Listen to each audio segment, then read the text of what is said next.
Can I introduce you to Chauvel? He is the chair of the Regulations Review Committee, but he is also chair of the Privileges Committee, and he is recognised as a very fine lawyer. You can tell because he clerked for the Chief Justice, Sir Thomas Eichelbaum, and he was made a partner at a private law firm, and he's also an author in his own right.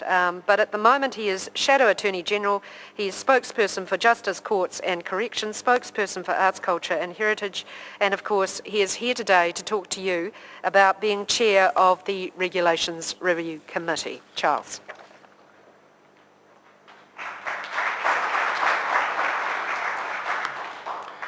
Inga mana, inga reo, inga haere whā, tēnā koutou, tēnā koutou, tēnā kātou katoa. Thank you, May, for your words of introduction.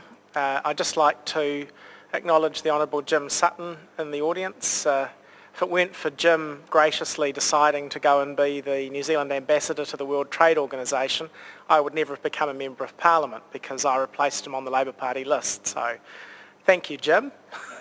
Very considerate of you. Look, I really just want to make a couple of points about the operation of the Regulations Review Committee. Nowadays, scrutiny committees in Westminster-type parliaments are fairly commonplace. Ours has some unusual functions because we're a unicameral parliament, only one house, House of Representatives. In other jurisdictions where there's a House of Review, an upper house, often the House of Review takes it on to perform the scrutiny function of the work of the lower house. Well, we don't have that luxury, so we've made the use of our committee system, and it is, as you know it now, in the standing orders. A number of subject select committees, and then some special committees such as the Regulations Review Committee that scrutinises all delegated legislation made by the executive against certain good government, open government, good drafting and intra vires types principles. And it's done so pretty much in its current form since the major reform of standing orders in 1986. When MMP came along, it pretty much survived in its current form.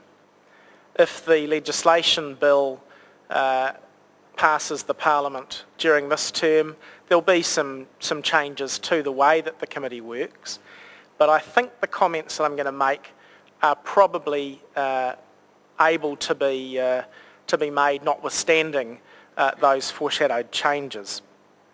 So the points are these. The committee is unusual because it has three significant safeguards that operate to protect its ability to perform its complaints function. It can hear a complaint on any regulation, on any of the standing order grounds from any member of the public. And you might think, well, so what? It's a political committee of members of Parliament. It might just decide that it's not going to hear complaints against the policy or the instrumentalities put in place by the government of the day. Well, the three safeguards to stop that happening are these. First of all, there's a convention. I think I'm right to call it a convention. It's been in place and observed unerringly since 1986, that the committee is always chaired by a member of the opposition. So the government doesn't get to control the business of the committee. The chair is in the hands of the major opposition party. So there isn't a desire to particularly do a minister's bidding that might come about from having an ambitious backbencher from the government sitting in the chair's place. The dynamics of having an opposition member who's ambitious are another consideration. The second safeguard concerns the requirement of the standing orders that unanimity be required on the committee to reject a complaint. So again, just because the committee happens to have a majority of government members, which it does in the current Parliament and which it did in the previous one, doesn't mean that a complaint is doomed. it requires all the members of the committee to reject the complaint for it not to be received and given a hearing by the committee. And finally, the standing orders specify that any member of the Regulations Review Committee can move the disallowance of a regulation. And if a member of the committee does that, then the government must bring the disallowance motion on for debate in the House, on the floor of the House, within 21 sitting days. If the government fails, if the Leader of the House fails to bring the debate on, then after 21 sitting days, the regulation lapses. So unless the government either agrees to modify the regulation or brings the thing on for a debate and votes the disallowance motion down, as most recently happened with the plumbers, drain layers and gas fitters professional development requirements last year, there are serious consequences that don't obtain in respect of another motion moved by a member of the Parliament who is not a member of the committee. So I think those are the 3 points that it's important to make as far as the safeguarding function or safeguards that are built into the standing orders to make the job of the committee meaningful. I suppose my kind of concluding observations around the work of the committee are these. We have a complaints function, and I've spoken a little bit about that. We also perform a regular scrutiny function. So every week that Parliament sits at 8:30 in the morning, we gather in our meeting room and we look at every regulation that the government has made in the intervening interval. And we scrutinise them against the standing order grounds ourselves.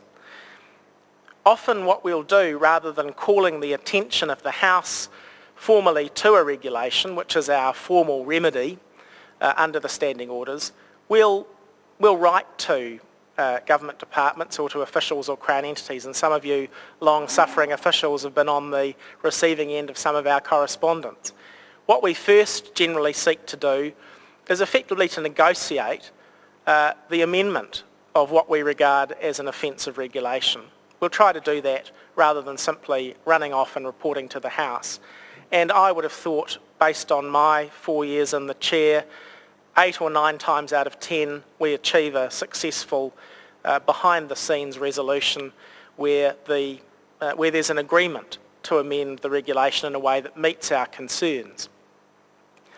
I say this because it has an effect on the way the complaints jurisdiction works. If, as a public entity, you find yourself either defending or advising a minister or a control department as to how to defend a regulation before the committee, I suppose the important points are these. Again, because there are safeguards, the ultimate remedy is to force a debate on the floor of the House. So often what you'll have is an interest group who's actually seeking to publicise their cause. They've realised that they can, if they persuade particularly an opposition member on the committee to take up that cause, they can probably get through the process a fully fledged debate in the House on a regulatory power that they're concerned about. But again, 8 or 9 times out of 10, that won't happen.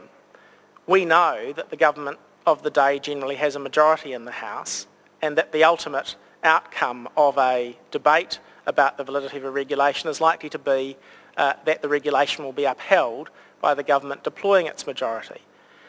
But the government doesn't like to have to allocate scarce time on the order paper to a 2-hour debate on the validity of a regulation at the motion of the Regulations Review Committee. And you'd be surprised at how much willingness the government will show on many occasions to avoid what it would see as a waste of 2 hours worth of parliamentary time, and how willing that tends to make a minister to consider amending a regulatory power. And so if you think about our work as the Titanic approaching the iceberg, lots of work happens below the surface where the iceberg hits which never makes the digest or the public headlines, but which I think does tend to make for better general regulations. So I guess in summary what I'd say is this is a committee whose formal powers are significant, and if somebody is determined to press a complaint through to conclusion, they can expect at the very least to get a decent bit of publicity for their cause through a debate on the floor of the House. But the committee is much more interested in better regulatory outcomes and better delegated legislation. And most of the work that nobody ever sees involves cajoling and negotiating and trying to get better regulations that are compliant with the standing orders. And so I think when you're dealing with the committee, that is probably the basic thing to bear in mind. Thank you.